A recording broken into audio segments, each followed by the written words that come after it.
in the English department. I just want to say thank you so much for coming out to hear some of our wonderful faculty read this morning. If you haven't already done so, there are refreshments in the back. I hear the hot chocolate is delicious, and there are some excellent pastries back there as well.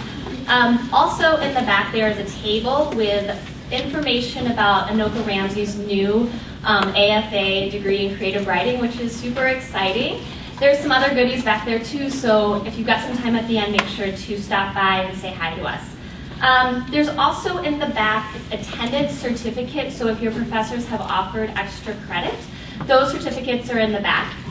And one other thing, if you've been thinking about dabbling in creative writing or your major is creative writing, there are still some open spots in creative nonfiction and online publication and screenwriting class. So check those things out. And then Jasmine Ziegler is going to come up here and introduce our readers. So thanks again.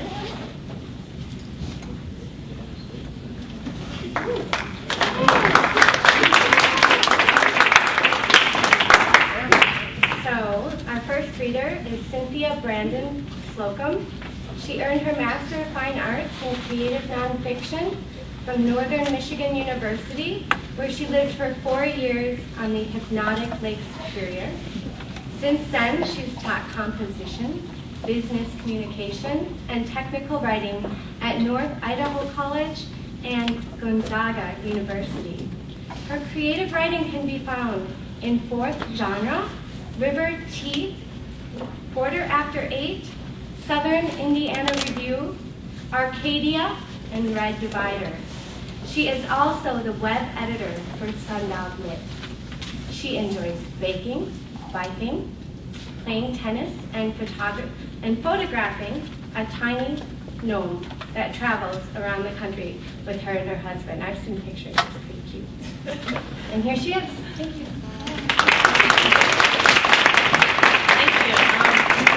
Thanks to Jasmine and Melody for organizing this, and for all of you for coming by. I'm just going to read a few very short essays. Hopefully they're not too depressing. All right. All right, this one's called Four Senses. And can you hear me okay? Good? All right. I leave just before 5, hoping to beat the setting sun. No one is left in Grease Hall, the second floor English department of Northern Michigan University, and this begins my evening in silence. I walk outside and it's snowing. It's snowing and 10 degrees, and the gray in the sky is so dreary, so oppressive, it's comforting. It's telling everyone to be quiet, to forget everything, to walk. For some reason, I'm struck with the urge to lie down in the middle of the road, to claim it, to fall asleep there, to disappear in it.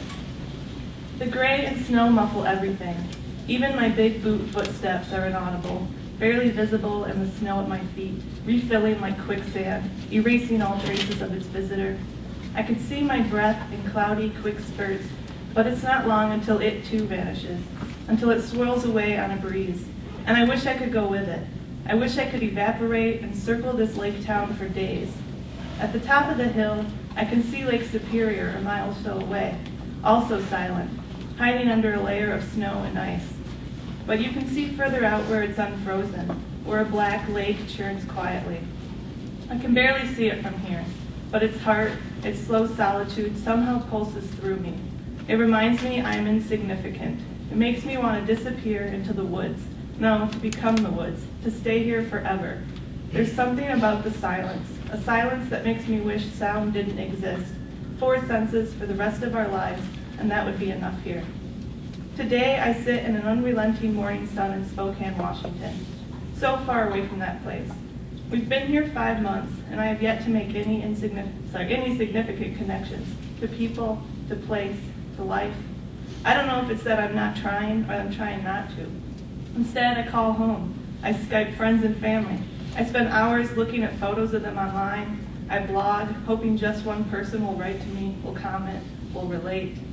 These days, when my commute is 40 minutes in traffic, when it's car horns and bad radio, I fantasize about layers of long johns and jeans and 2 pairs of wool socks inside waterproof boots warm up to -20 degrees. I think about my scarf hugging my face, warm and damp from my breath. I think about the amber lights from inside houses casting shadows on snowbanks. There's a small trickle from a creek beside the road, an acceptable way to break the silence. I think about the lake, which by this time I can't see, but I feel its energy.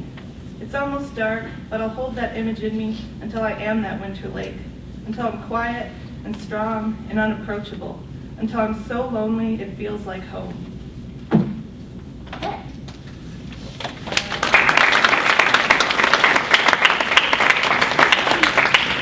This one's about a strange guy I met camping one year in Washington. So it's interesting. Okay, it's called Dear Jack, Ted, Jim, or some other one-syllable name. I'm mostly writing to say, I'm sorry I mistook you for a serial killer. I'm sorry I thought you were waiting until bedtime to raid our tent and leave our bodies on that mountainous hill beside our campsite. Who could blame me? You had all those tools, an axe, a shovel, a pitchfork, a machete, and we were just three wimpy girls who couldn't even start a fire. Please don't be offended. I changed my mind when you offered to help, when you showed those tools were for chopping wood, not limbs. Right now, as thoughts of you have pulled me from my winter vacation sleep, I can't yet remember your name. It's been a few years since we met at that small campground outside of Washington's Olympic National Park, so I'm not surprised your name has escaped me. I'll find your postcard in the morning and check, but I want to say something like Jack, Ted, Jim, or some other one-syllable name, something simple, something that does the job. I can, however, see you flawlessly in my mind, facing Ho rainforest, 1 foot propped against the fire pit. Your dark, curly ponytail juts out of the back of a blue, straight-brimmed baseball cap. I can see your blue windbreaker with a gray fleece collar, your ankle-high leather boots, your calm, sideways smirk. You asked me not to write about you, but you said never said anything about writing to you. I've been obsessing over you lately, wishing we had kept a better touch. So I suppose when you spend your life cycling from Washington to San Francisco and then through Europe, keeping in contact with random campers proved difficult. I also wanted to thank you for the postcard from Sweden. I'm glad you enjoyed my copy of Call of the Wild, and please don't worry about not having a book to trade.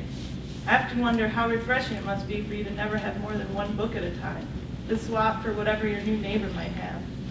It's respectable. You are capable of reading and releasing. I, on the other hand, covet those bound and print-covered pages, some of which I don't even read. I've never been a fan of taking books out of libraries, partly because I fear the germs, but also because I suffer from some curious compulsion to buy them, own them, lining them up neatly on my shelves. I don't buy used either. I need crisp, clean pages that no one but maybe a print press operator and a bookstore clerk have touched. That doesn't mean I keep them in perfect condition. Oh no, I scribble, underline, highlight throughout, fold the cover, stretch the binding, dog-ear the pages. I hold them above my head when I've forgotten an umbrella and then leave them in the backseat of my Altima to wither, mold, and crumble. Yet they are all here among strange knickknacks and shards of sea glass, among old typewriters and brass piggy banks, among wooden birds and tiny vases, among all the other trash with which I'd inexplicably fill my apartment. I would trade any book, however, for just 1 more postcard. Perhaps I should have left you money. Frank, I'm pretty sure your name is Frank. I should have left you money for future postage, because this not knowing is too much. I need to know where you are. I need to know if you're still working random side jobs for money in a campsite, if you ever called your daughter or met your granddaughter, if they are half as curious about your whereabouts as I am, if something significant made you trade your job and house and country for 365 days on a bike, if you have read any good books lately, if you ever come back to the United States, if you ever think of me, if you ever think of them, if this constant bike travel and wonderfully simply life are permanent, if you could ever show me how, if during those days of peddling and observing and reading and setting up camp you grow more lonely or less, if you're running away or towards, if I should be jealous or sympathetic or content. Just 1 more postcard, please. Let it somehow find me after 3 changes of address. Every time I move, I'm afraid you'll remember my offer to camp in my yard. And then as you finally kick your kickstand down in our crackled driveway, you'll see I'm gone. Go a little further down that road I missed with that 1 room I had, and the Blaharskys will welcome you. Moving also reminds me of your constant relocating. For you, there's no labeling of boxes, no kitchen utensils, no frames, no pillows, no pillow shams, no giant clocks, no candles, no salad spinners, no winter or summer clothing. It's whatever you can fit into that bag, that tiny blue nylon bag. There aren't dishes to wrap in weeks of newspaper either. You pack a cup, a bowl, a plate, a pan, and I pack more glasses than all your possessions combined. My cupboards are cluttered with coffee mugs, teacups, champagne flutes, pint glasses, rocks glasses, red wine glasses, white wine glasses, martini glasses, shot glasses, and an assortment of others that somehow seem necessary. Don't all liquids taste the same from any shape of glass? No. I can't drink my wine from a coffee cup, and I cannot take tea from a mason jar. I cannot believe it should matter this much. Just one more postcard, please. I will pay you for the postage, the pen, the paper, the ink, whatever your expense is. I need some clarity, some normalness to appear from your memory that right now seems so fictitious, so unfeasible. I need something to show that you once were and still are a boring, predictable, trapped, materialistic fool like me. And I'm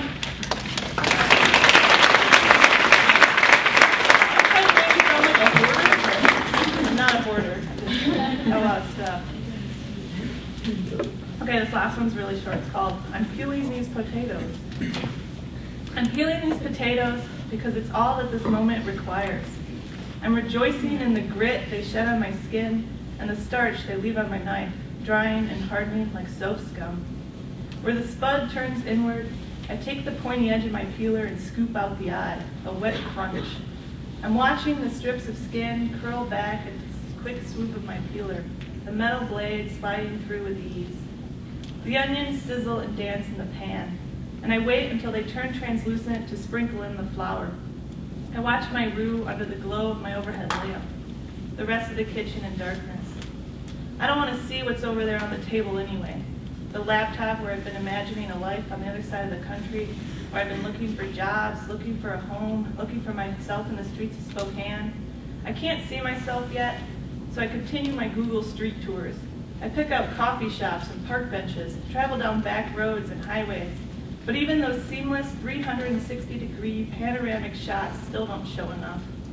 Instead of budgeting and planning and calculating how my part-time pay for the winter will stretch through the summer, the move across the country, the first 2 months' rent, and deposits, I'll watch the celery and onions slide around at the will of my wooden spoon. When they start to blur again, when my mind shifts to those mysterious streets, those unpaid bills, $50,000 in student loans, I shake vigorously, my head an Etch-a-Sketch, needing to be blank again, needing to start from scratch with that light gray screen. I slowly map an outline of my kitchen, the halo of light over my stove, of the potatoes dropping soundly into the soup pot. Thank you.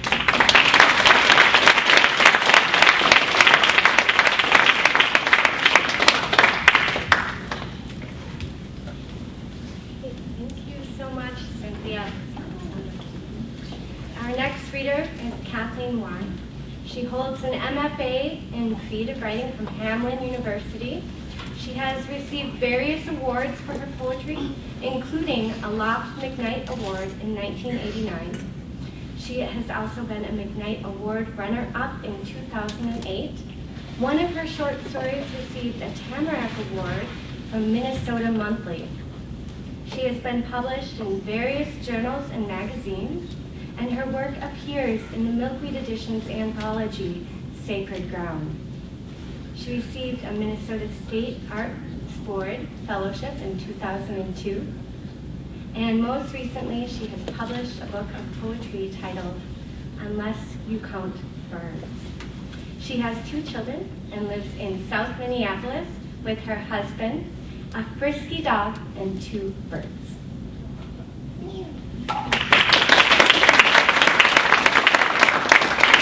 Thank you.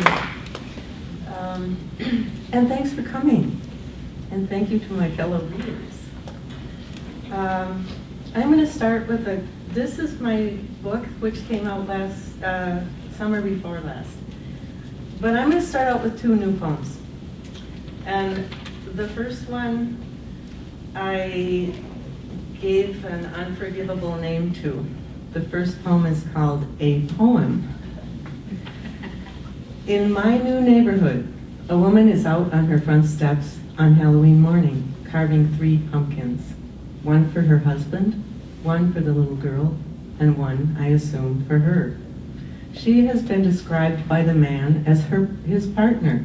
She calls him her husband and says the girl will have a long and hyphenated last name. She has Googled carving pumpkins, and I would be surprised, she says, how easy it is. I look at my front stoop and say, oh, it's not that.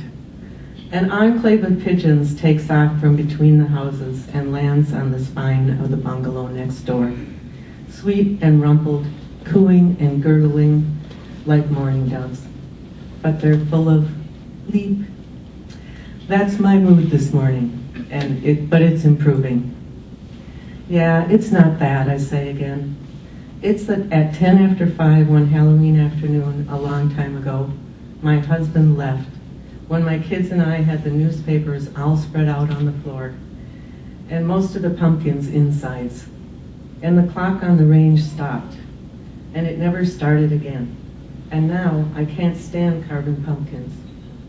We look across the street at my pumpkin, faceless and mute on the stoop. Now there's a poem, she says.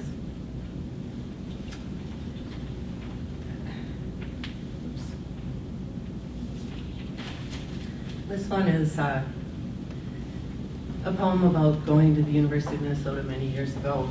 It's called Night Pastoral on 5th Street, Dinkytown. Every few evenings, someone played the bagpipes before the crickets started. The kiddie pool across the grade school parking lot stayed lit all night for a university student sweating on her mattress on the 3rd floor of a roach-filled house that had become home. It was enough that her boyfriend carried her downstairs to the bathroom, turned on the light so the bugs would scatter. Then they both walked to the pool, climbed a short fence, and lay back in the blue-green water. She was more afraid of cockroaches than cops. Cops didn't care if they swam on summer nights and pretended they were where they needed to be. It was enough to decide they should marry and keep each other just like this. And then I'm going to start the first poem in my book. Because I didn't intend to write an Ars Poetica, but I think it is a poem about writing poetry. And it's called Road Trip. An old trailer off Highway 65 wakes up the part of you that's filled with junk metal. And windows so grimy, you can't imagine seeing out of them. And you're back in that other life. Not that you lived in a trailer by the side of a highway. That's not the way the mind works. It just lifts and deposits, simple as that. Lifts and deposits you into a gray mass of sheet metal and filthy windows as playfully as if you had agreed to play. And thank God it does that, because you might not otherwise go to that yard or even notice it. And the next one is probably the longest poem in my book, but it's this long. It doesn't have any punctuation. It's a distinctly run-on poem. And if I read it too fast, it's probably because I'm trying to.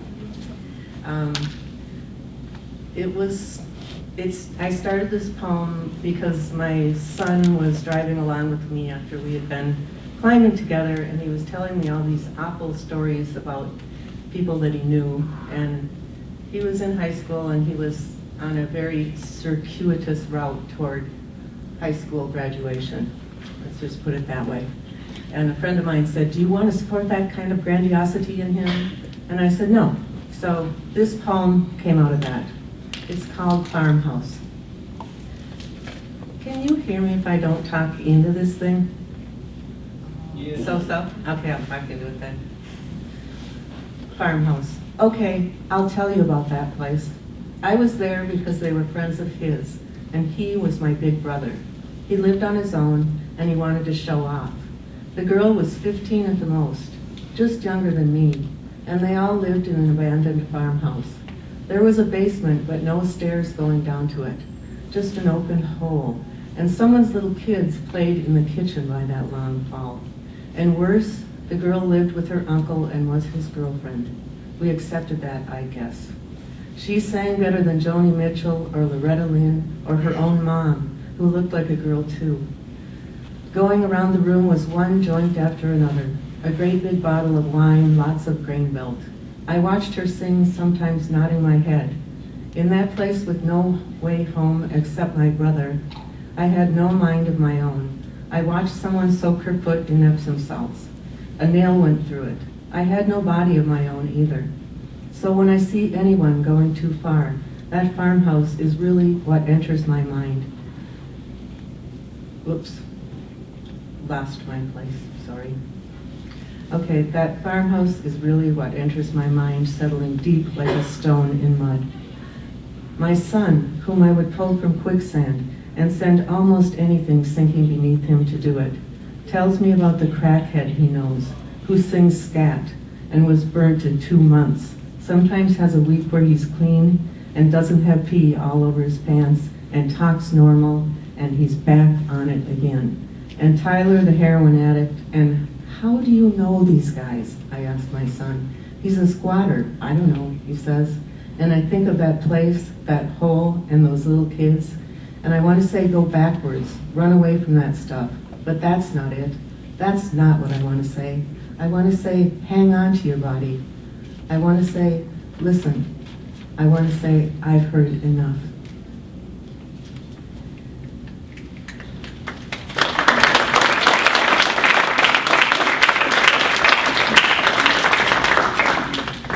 And now a little childhood poem in a completely different mode. I had a friend when I was a little girl that we did nothing but climb trees. It's called And Into the Pitch.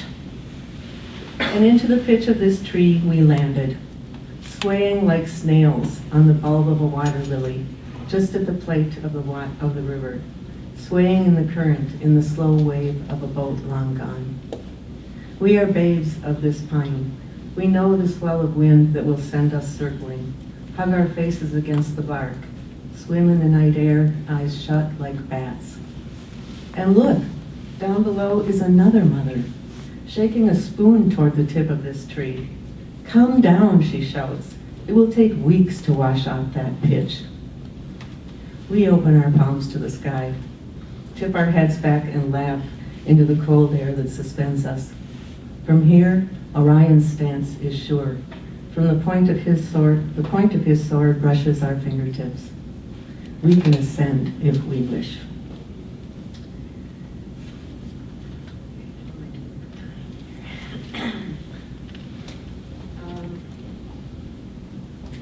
This is kind of a strange order. This one is called Infidelity. 4 very orderly little quatrains, in case any of you are poets. This is my yard today. People left on the easement, mostly relatives, some friends, saying, let us in.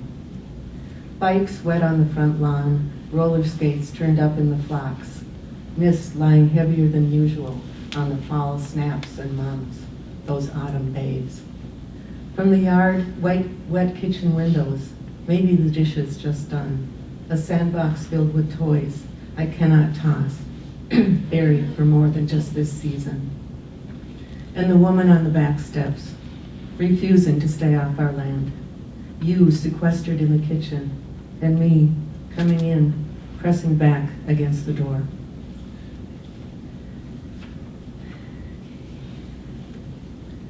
A couple more poems that I'm going to read. This one is about and for my mom. It's called Portrait of My Mother at 86. She sits in the eggshell glow of 4 p.m., cricket clatter purling against repose. And she's finally polished down to here and now, to her can't be taken away, vast and undying love of the remaining world, a nod to nature's nature and her own. Like a beautiful small egg, she sits quiet on an unknown chair and looks at a window wondering whether she is outside or inside, or whether she is all of it, or some of it, or none of it at all.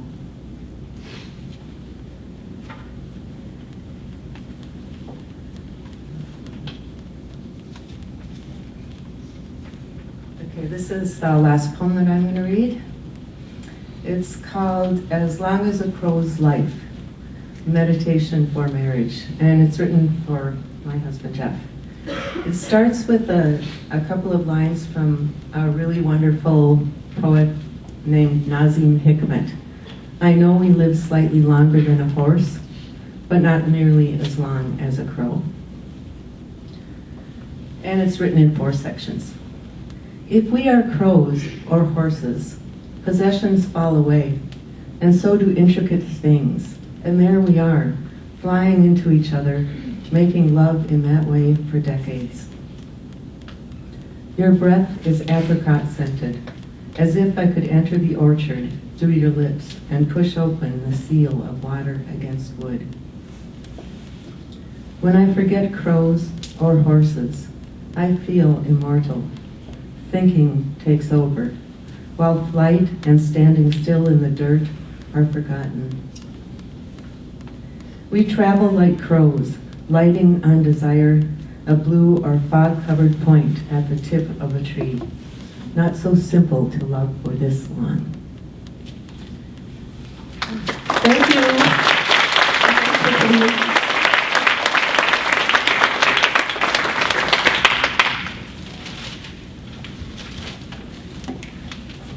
Thank you so much, Kathleen. Our next reader is Tracy Youngblum. She has taught at Anoka-Ramsey Community College off and on since 2003, mostly on. Since 2008, she has been exclusively at the Coon Rapids campus. In 2010, her chapbook, Driving to Heaven, was published by Parallel Press.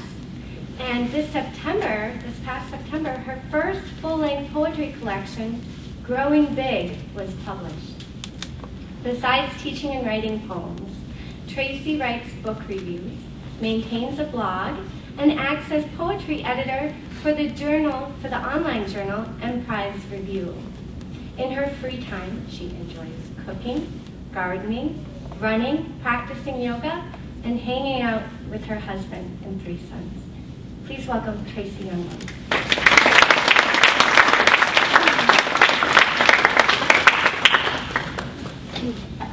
Right, thanks for coming. Good to be here. If you folks at the door want to come in, you can come in. If you want to find a spot on the floor, or if you want to stand there, that's okay too. I just want to say 2 quick things. I'm going to be reading from my new book, and I do have copies if you're interested. And the other thing I do here, which I forgot to say in my bio, was that I'm the faculty advisor for the Creative Writing Club. So if you are interested in that, you don't have to be a creative writing major, you just have to be interested in writing. You can come and join us, talk to me afterwards. But we are now accepting submissions for the literary magazine that we put together every year called the Rapids Review. There are some copies of last year's Rapids Review on the table, they're beautiful. And if you're at all interested or you write on your own, you are welcome, more than welcome, to submit your work. The posters are up around campus, or you can, as I said, talk to me afterwards. I will give you the information. Okay, I'm going to read a few poems from each section of my book. It's called Growing Big. I'll start with that title poem, which is kind of a fairy tale because it came from an assignment that I got in a class one time to write kind of the fairy tale story about your parents. Like if you had to say, you know, my mother was this character, my father was this character. So this is the poem that I wrote from that assignment called Growing Big. Thumbelina, my mother, was born small and grew even smaller. Then my father, the Narcissus, saw her and lured her inside his petals and kept her for years. She sipped his nectar and bore his children and occasionally peeked outside, but always came back at night to the comforts of darkness and sometimes lies. He held her close and whispered, "No one else wants you." Then he saw his reflection in the bottle, thought himself more than lovely, and withered down to a seed and blew around forever. While she flopped into the real world like a penny into a fountain, came up sputtering and reaching, always reaching for clothes on the line, phone on her desk, her own name, her full height. I sit in my house, partly my father's lovely worthlessness, partly my mother's stubborn refusal to be small.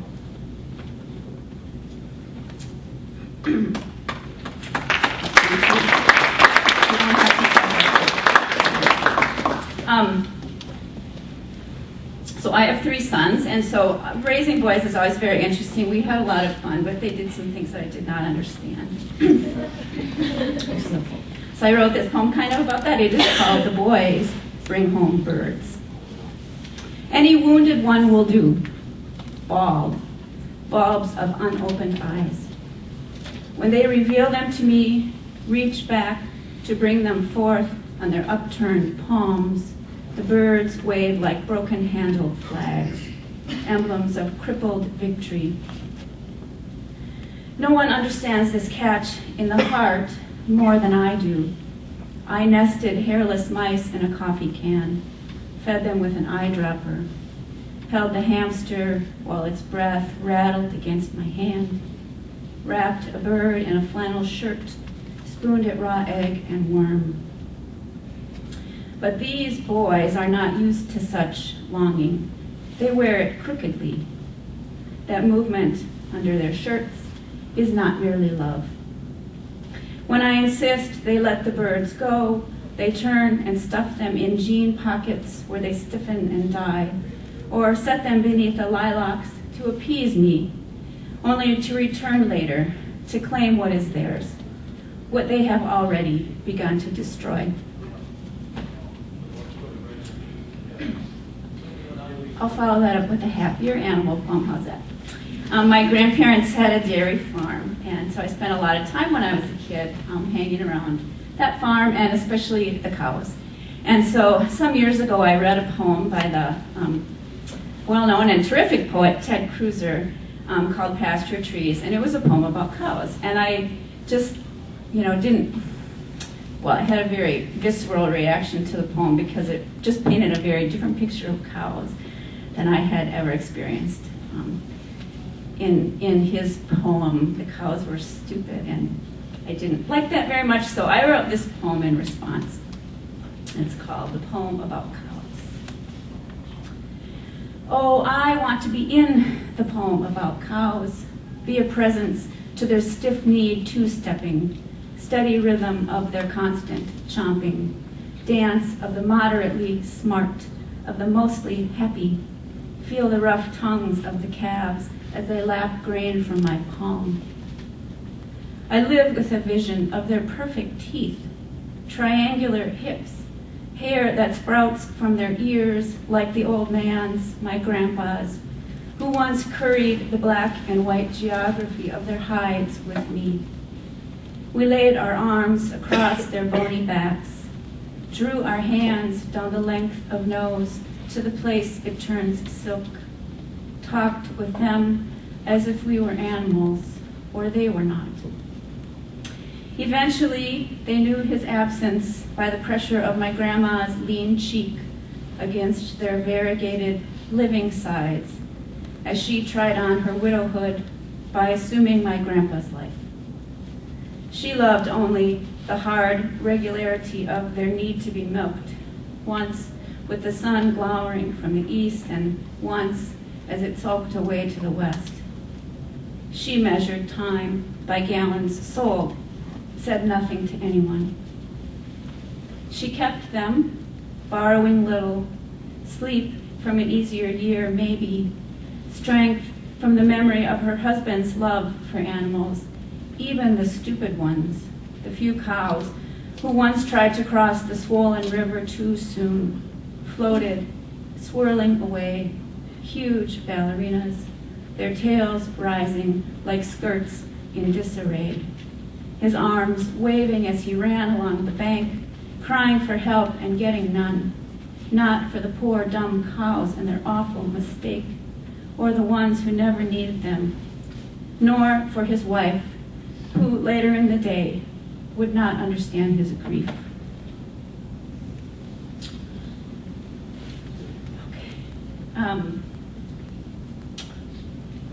I think this is a poem. It is a poem, I don't think. I actually know what it's about since I wrote it, about it being in the car, going on a car trip. I think it's interesting in America how much we love our cars and like to go places in them. Although having said that, I will say I'm not particularly a car trip person. Put me on an airplane, please, and get me there in 3 hours instead of 48. That's better. But I did take this road trip a few years ago with my mom and one of my sisters and wrote this poem called Trip. Its driver chose the music as we head south on I-35 at midnight. My mother's new Jimmy loaded. CD player and air, suitcases, family nerves. I lie on the rear seat because I'm supposed to sleep now, drive later, and because I have a bad back, a pain someone can name. But my mother and sister fill the front. They are large in the way that only blood can make you. Their voices drift back to me, mixed up with lyrics. Lights strobing across my closed eyes. Everything distilled, filtered. I float in and out of dreams across Iowa, borne up by the hum of tires and crickets, which I believe are outside the windows, though I can't hear them. We are trying to reach the place my mother calls home, the place we only visit now, into whose rhythms we slip, boats nudging the dock, bobbing, a temporary mooring. We don't remember what we want from such trips any more than she remembers why she wanted us in the first place. We drive and talk and breathe, synchronized, corded together, drawn along by curiosity or a fascination with force.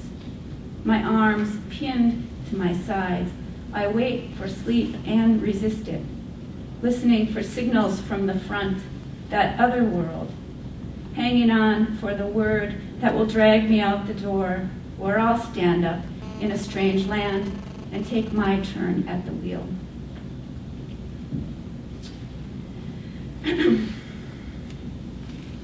Okay. Well, I'm going to read this poem called Feeding Ducks in the Season of Broken Love. It probably is the only truly angry poem in this book, but it's kind of funny too. And it also has Thanksgiving in it, so it's seasonal, right? So you will, yay, right? So this is Feeding Ducks in the Season of Broken Love. The ducks won't eat the bread my sons and I toss at the pond's tousled surface. Sure, it's hard, edges curling, tiny coracles riding the waves, but things soften with attention. This bread could have stuffed my next turkey, become moist and spicy, cascading onto the platter. My mother kept crusts in the back of a drawer, and at Thanksgiving, we all scraped our knuckles, breaking them to bits. I remember her standing over the fix and mix bowl, working dryness out with warm water and German persistence. She took her time, coaxed magic out of things whose appearances weren't promising. That's what I want from these ducks: time, patience, a little paddling in place.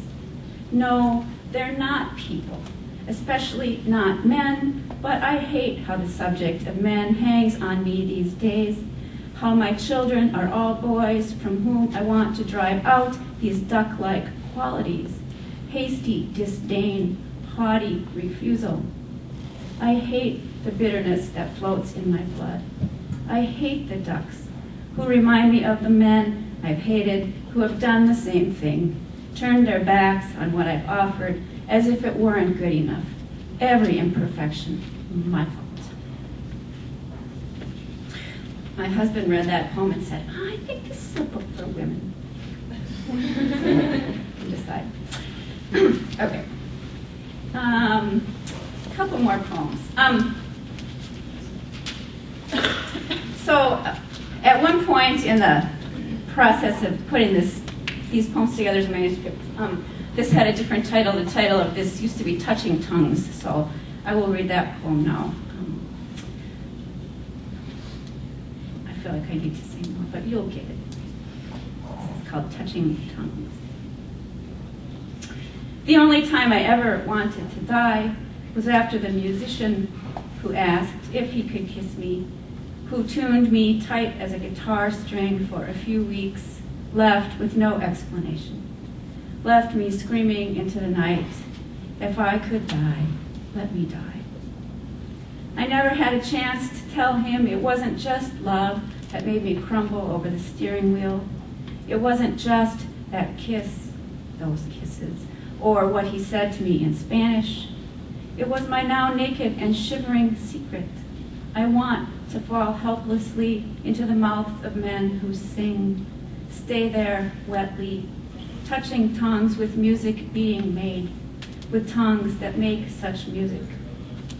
I would have followed him for years, eating the dust the humble eat, waiting for the next song.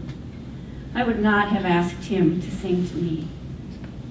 I asked him nothing, just sat in the avalanche of hope, wept in the car, and later glared at the glorious morning sun with suspicion, went exactly where I was supposed to go, with a sort of stubborn, dry-eyed thankfulness and no other desire except to remember. That guy's a real musician. Lives around the Twin Cities. I see him from time to time at concerts. It's very interesting for me. I will end with this poem called Cycles, How We Make It Through Winter, because we've reached that time of year where the thing that helps me to survive is whatever good fruit I can get from the grocery store, which is, you get smaller and smaller, closer and closer. So I was kind of inspired by fruit. So this is called Cycles, How We Make It Through Winter.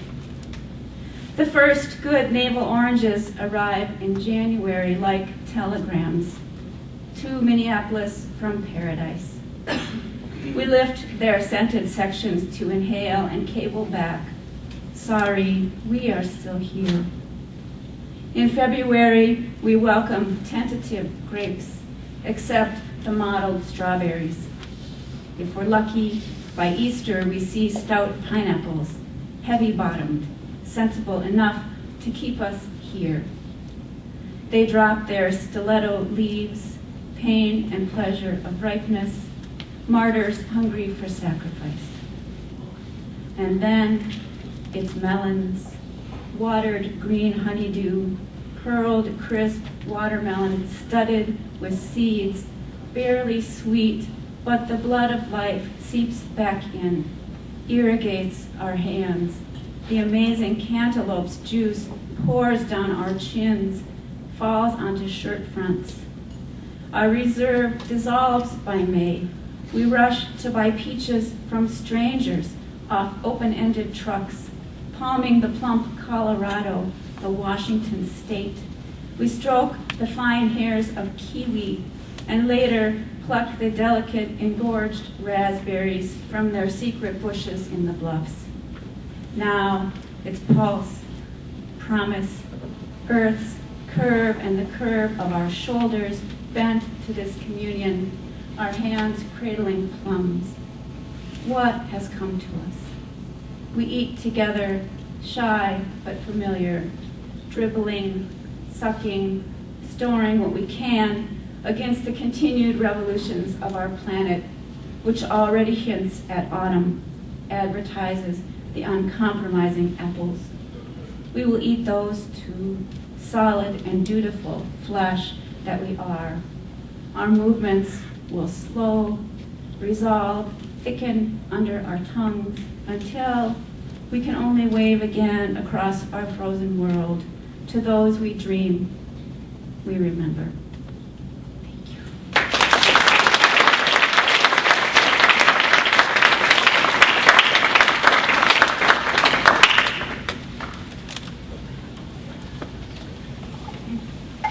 Big thank you to our readers here. Let's move another round. And